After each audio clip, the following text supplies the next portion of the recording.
You are Locked On Syracuse, your daily podcast on the Syracuse Orange.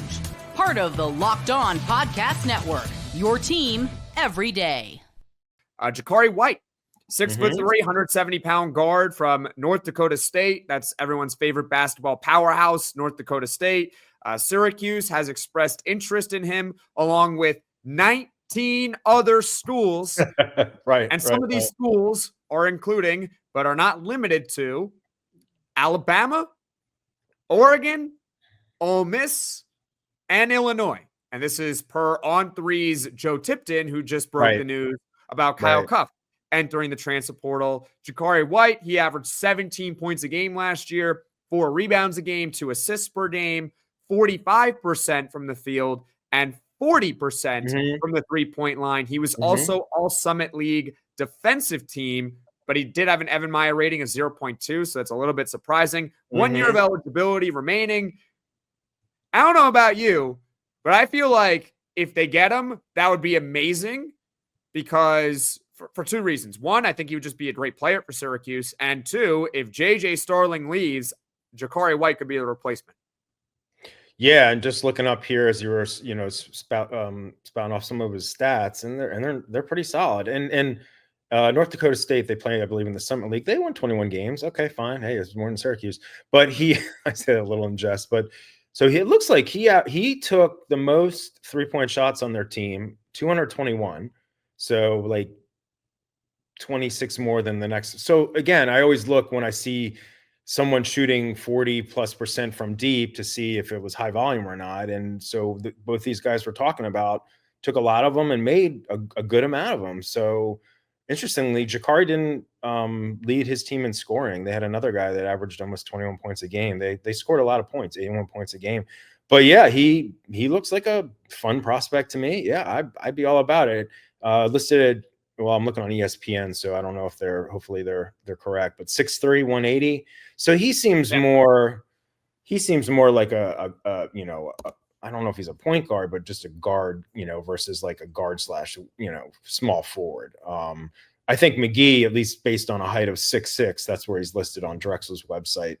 At 6'6", I think you can go out as a small forward out on the wing. I mean, Chris Bell 6'7", something like that. I think Chris Bell is 6'7", yeah. Yeah. So but Lucas Taylor, I believe, is 6'5" or 6'6", and he played a lot of small forward. So yeah, both these guys again showed that they can score the ball, especially from from the outside, but also you mentioned with the other guy, he can score inside as well. To me, it's just comes down to fit and not being defensive liabilities, but shooting 40+% from deep interests me. The other thing I was thinking about before we came on together, Jackson, is like when we talk about Kyle Cuffe leaving, and then so you say, well, is Elijah Moore? Is he gonna? I'm not picking on Elijah. I'm just bringing him up. Is he gonna want to leave because if Starling returns, but they get a more traditional point guard, and Starling plays a lot of minutes at 2, and you've also got Kyan Anthony, so is like Elijah fighting for backup minutes at the shooting guard with Kyan. But then I thought to myself, wait a minute, like, is Elijah 6'5"? I think Kyan is 6'5". Could those guys, either of them, play small forward, do you think? Like, I think they could. I don't see why. I'm just thinking in terms of like positional overlap. Elijah Moore, I'm looking at Sports Reference, is listed at 6'4". 6'4". I think that's where he was in college. I'm not sure about like on the Qs.com website. ESPN 6'4". Yeah. Let me look at the website. 6'4". So you got 3 sites saying he's 6'4". Okay, so he's probably more traditional. I'm trying to think. I'm thinking what the coaches are thinking. Oh well, can we move some of these guys that are more traditional 2 guard, to the 3 spot just to. And again, a part of it again, is Chris Bell staying or going? I mean, obviously now Kyle's gone. So we'll see. But both those portal guys that they're showing interest in, to what level we don't know, but they sound good to me. They do, and there'll be more of that. I mean, come Monday, I'll just be a. It's gonna be a loud house. Loud house. A loud house. Yeah, it'll be a loud house. It'll be crazy. I will say, I'm not to digress, but I'm glad that I know last year the portal opened like right at the beginning of the tournament, or even before the tournament started, didn't it? Because might have. you know, I don't and remember. teams were like declining NIT bids and all this jazz. I you know, it's still a little weird to me that they're doing it while the NCAA tournament is going on, but at least it's after the first and second round, so there's not, you know, a ton of teams left, because it's just weird having, you know, looking at guys in the portal, but then there's also like guys still playing, and our guys that are on teams still playing, they might still want to hit the portal. So it's like, it's not all going to happen at once. So who knows? It'll be fun. I think really ultimately what it comes down to, and everyone freaks out. I think we, the media, freaks out about that a lot more than the people inside college basketball. As like Will Wade is playing it perfectly right now at McNeese State. As long as you're transparent and you're not trying to hide anything, then like, all right, like we all understand, like you can compartmentalize this thing. Okay, I want to enter the transfer portal when the season ends. However, my team right now is in the NCAA tournament. So, you know, does that doesn't mean that the player or the coach is all of a sudden going to like mail it in and be like, I don't even care. I'm entering the portal. I'm taking a job somewhere else. No, you just said everyone understands the rules, what's going on here. And all right, like as long as you're being transparent, it's totally fine. Back to Jacari White here for just a second. I think another reason why I like him. Yeah. He's consistent.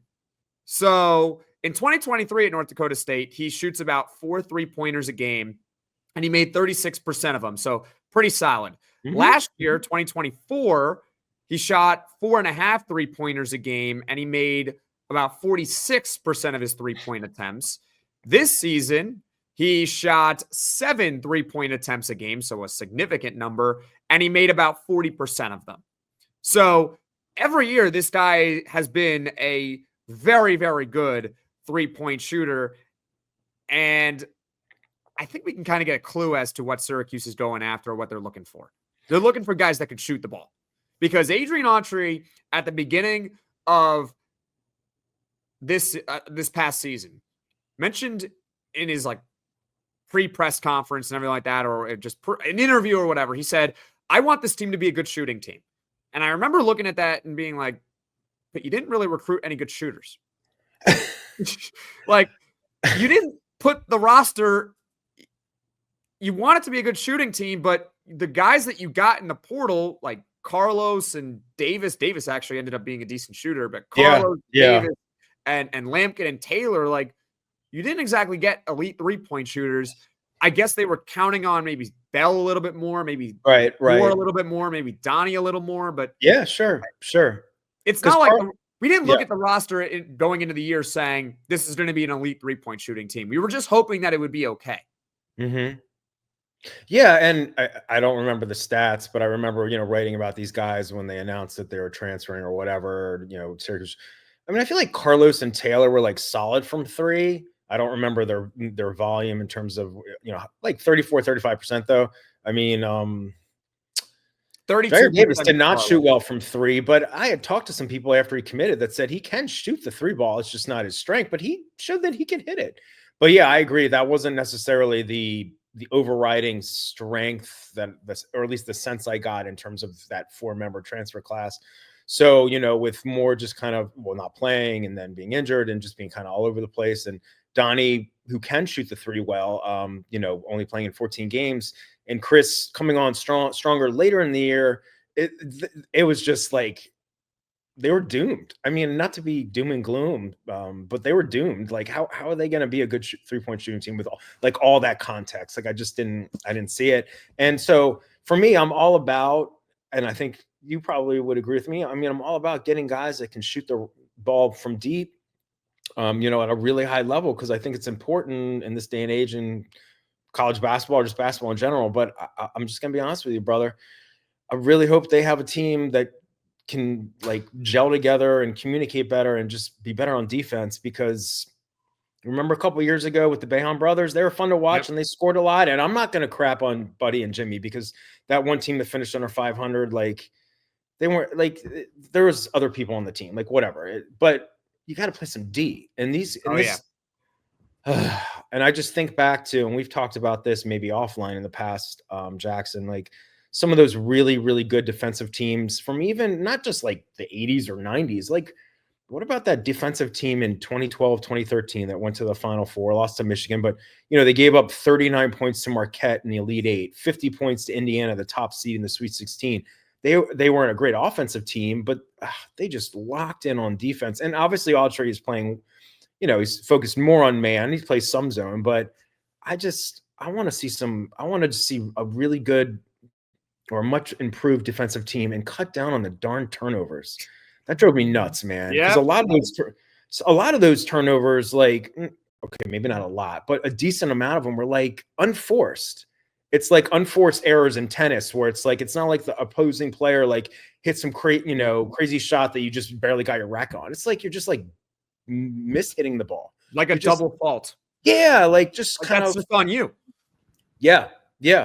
And it just drove me nuts. And some games more than others, it would bite the team in the butt, so to speak, because the opponent would feast on them in terms of points off turnover. Sometimes they had a lot of turnovers, Syracuse, but they didn't get outscored a lot in that department. But it was just it wasn't just it was just empty possessions. And when you struggle on defense as it is, it's just so please be better on defense and taking care of the ball. And that's why, like, I love that Adrian Autry texting you saying that we're going to be better on defense. Yeah, he did. Sorry, I had my ringer on. Sorry. He it's like JJ Starling, I think, is a good player, and I don't think he's a great 3-point shooter, but I think he's good in the mid-range and getting to the rim, but he's not a point guard. And Carlos, for all the crap he got, like, he had some solid, better games towards the end of the year, but he obviously wasn't. We were hoping for more just in general at the point guard spot.